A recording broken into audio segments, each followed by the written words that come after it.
I think that people are now recognising that autism exists. For a long time, they didn't really understand what it was, what it entailed. Diagnoses were hard to come by. Now it's recognised, and it's recognised as being 1 in 92 people as being affected by autism. So it's prevalent everywhere, which might explain why there's so much demand. And there are people who are capable of having a perfectly successful life who just may have communication difficulties or empathy difficulties, but their lives will be unaffected. And there are people who can't communicate at all. So there is a spectrum.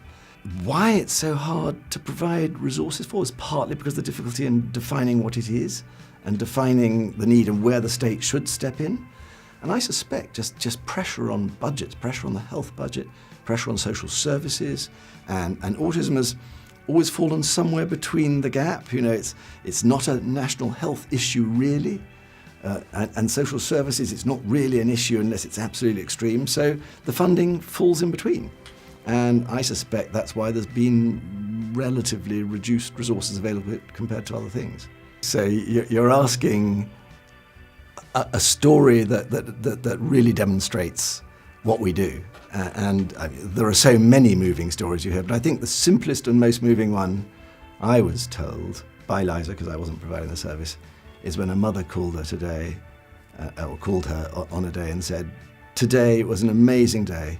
My son said mummy for the first time."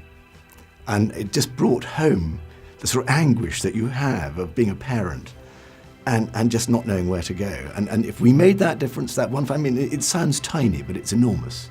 I thought, that's wonderful.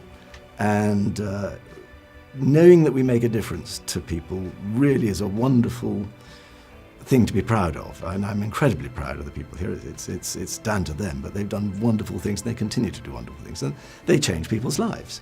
And you can't do much better than that on this earth.